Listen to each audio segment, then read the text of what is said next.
We'll just get cracking immediately. Sorry?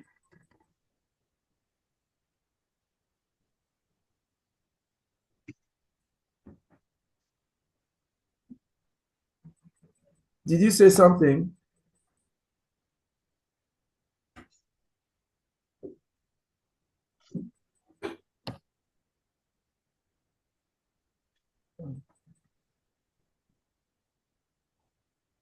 Did you say something?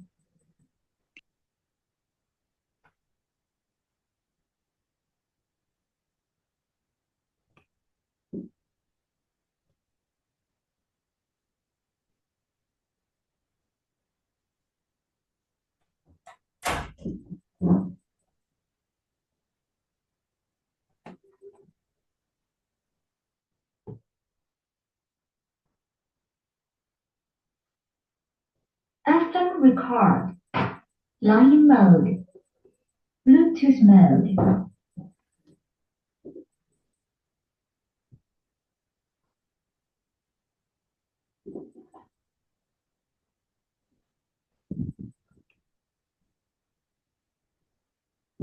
All right. Can you guys hear me? Bluetooth. Yes, I can hear you, sir. Okay, great. So let me just get cracking immediately. So sorry about this. I might have to share like another link. Because with Zoom, these things are 40 minutes, and I think we've basically expended more than that. So I'm trying to share my, yeah, okay. So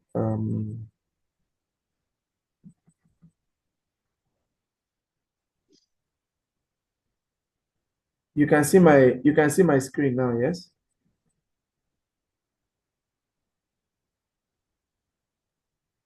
Yes, we can see. Okay, great. Okay.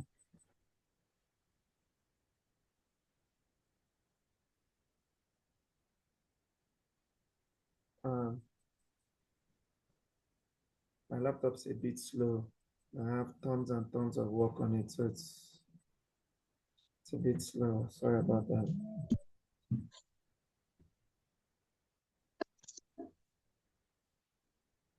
Mm. Okay.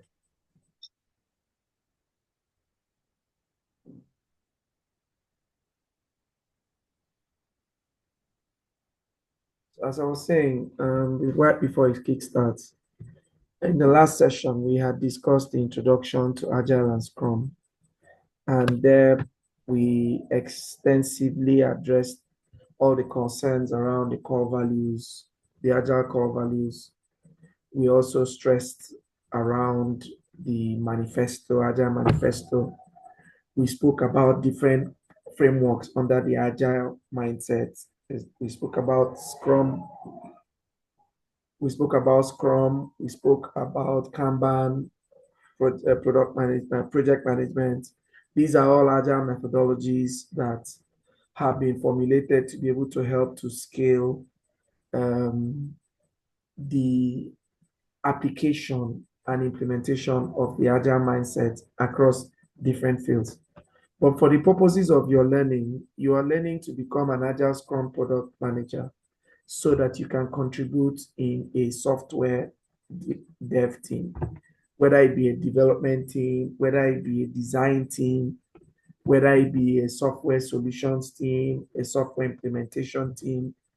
The important thing is that whether it be before the software is built or after the software is built, that you're signed up.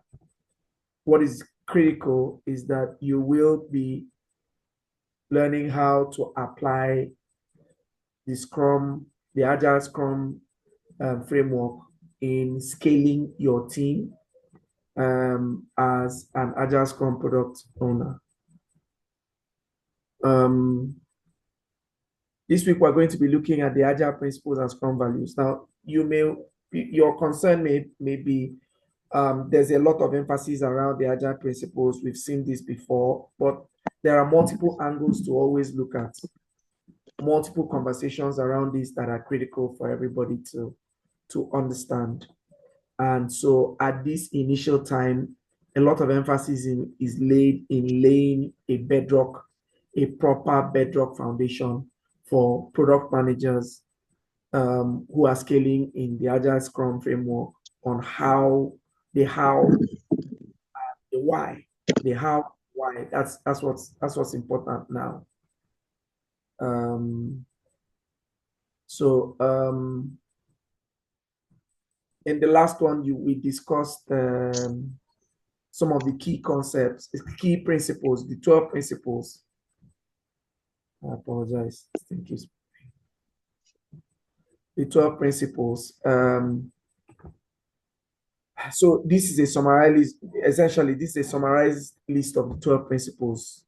You can always reference the document and share it with people, but this is a summary.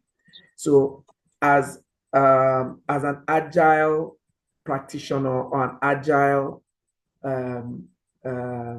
what do you call us? Agile campaign promoter. These 12 manifestos represent everything around the bedrock of how we apply the Agile framework. First one says, our highest priority is to satisfy the customer. Now, remember that the customer was speaking to here, our customers or users, we refer to them, well, the Agile methodology framework refers to them as customers. Scrum would probably refer to them as users, because you're expecting that these are the people who will use the solution you've built as solving a problem. So here we're looking at it holistically as the Agile was saying, our highest priority is to satisfy the customer. So eyes on the prize. We are trying to prioritize everything about the customer or the user. Don't worry, this meeting is ending in 10 minutes, but I will send you a fresh link so that I can make sure that we deep dive on this. The second is welcoming changing requirements, even late in the development. Now, in a product development, what's it called? Workspace or cycle. In a software product development cycle, the waterfall methodology or the older methodologies for building out things like software solutions would be when you have aligned on the plan or the designs or conceptualized what you want to build out as a design. The older methodologies would rather have you wait till the end of the product to be able to start doing reviews of the product, and then you can start working back to see where you have made a mistake and start correcting. But the Agile Scrum framework, if you remember from even the task that I gave you guys, it keeps talking specifically about iterative building. Iterative means short, quick, but timely, what's it called? Completion of your products.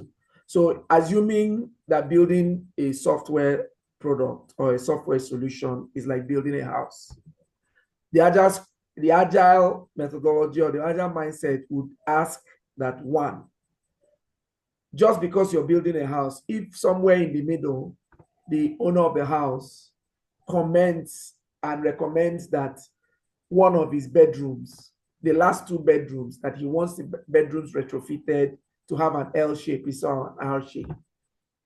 The older methodologies will say, no, wait, let's finish the house, then we can look at it and start all over. But no, the Agile Scrum would say, oh, okay, so well, let's look at it. But to make sure that such mistakes don't even happen in the first place, the Agile Scrum methodology encourages you to build them component by component. So you can decide that you want to build a duplex and you want to establish the foundation and build out one room. You're going to lay out the foundations. And as you're laying out the foundations, you're already laying out the foundations for a 4-bedroom apartment, a four-bedroom duplex.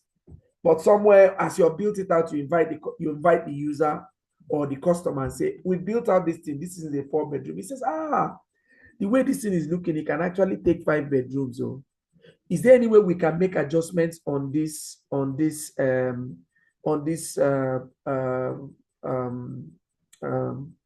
work? That's the base work we just did, and expand it so that it can take 5 rooms. In the Agile method manifesto and the Agile methodology, it encourages us to welcome changing requirements, even when it comes late in the development. It expects us to do that. And it also expects that we build short, iterative, and timely things. Let's go through the others. Deliver working softwares frequently. Exactly what I was trying to do. Deliver working softwares frequently. So you break them into components and you deliver them component by component. That way, we can even get to the linter level, and then the user can decide to start using that place for something while we build out the rest. So rather than wait till the very end, we can build it component by component and get the user's feedback at every stage. Business and developers must work together. The whole point of that is for development, or people who are engineering, or people who are contributing to the architecture of a product, to understand that the business in itself and the people, all the components of the business, are as important as the people who are building the engineering architecture. And these two must listen to each other. If the engineering team in a software development cycle just believe that the only thing that matters is whether it can work or it won't work, and they're not paying attention to the business value or the users, or how this will impact on the user, or how it ultimately impacts in terms of revenue scalability, then that becomes an issue. So all these considerations must be put in place even during the build process. Now, the 5th one says build projects around motivated individuals, which is exactly what I was trying to sell to you guys. What will be the point of us becoming or learning or scaling as product managers? And we do not have the simple commitment of participating in the experience so that we can deepen our understanding. The whole point of an experiential learning is for you to be able to deepen your understanding. And this is not the university where you're coming to a class and there are chalks and all of that. What we're trying to do here is to show you how to learn experientially. In my materials, when I circulate my materials to you people, it will carry YouTube videos. It will carry further reading, places where you can research and get deeper understanding. And I'm expecting that when you do, you can always circle back to me to ask questions here and there. The 6th will be use face-to-face or direct communication. So, for instance, in this conversation, if we can't meet physically and you're working in a distributed work environment where some people are working remotely, you have to use collaborations tools like this to be able to engage your team frequently. So you have Scrum rituals. You will get to that part where you see things like stand-up meetings, product refinement meetings, backlog meetings, sprint review meetings, sprint retrospectives. These are basically Scrum-related meetings that are designed to be able to continue to engage the team face-to-face. A working product is the primary measure of progress. So it doesn't matter how well, if you remember in the thing we learned, it was talking about prioritizing product over process. So a working product is what is used to measure how well you are doing in a product or in a team. If you are building a product and at the end of the team, when you're ready to launch the product, aspects of the products are not working, you cannot completely measure success unless your product works. Now, the way products are built, they are built in versions. You bring out your MVP, which is called the minimum viable product. What does that mean? What you've been able to compartmentalize in terms of the different components you came together. You've agreed that at this stage, you can share it with the users and let them start testing. The whole point of the testing is so that you can get feedback, so that you can continue to iterate and make the necessary changes. You are welcoming a changing requirements, but you have also built out something that enables people to engage. Now, so essentially, like I said, the working product is critical. Sustainable development piece. Now, as I said, build sustainably. Ensure that at the pace you're building, people can use and it can scale. If you are building something that will take 10 years, make sure that in 1 or 2 years, people have already started engaging and using it. Build it in such a way that it can be scaled. So you have to strategically compartmentalize your building and break it using the Scrum methodology to build iteratively. That's very key. Continuous attention to quality and design. That cannot be overestimated. Simplicity, the art of maximizing work not done, a simple thing. So always look towards keeping things simple. And how do you keep things simple? Paying attention to those aspects of the work that do not immediately reflect, but speak to the simplest of designs. The best outcomes come from self-organizing teams. Self-organized. This session is going to be ending very shortly, so I'm going to reshare a link, and that link, if I reshare, it should be ending our session around 9:40.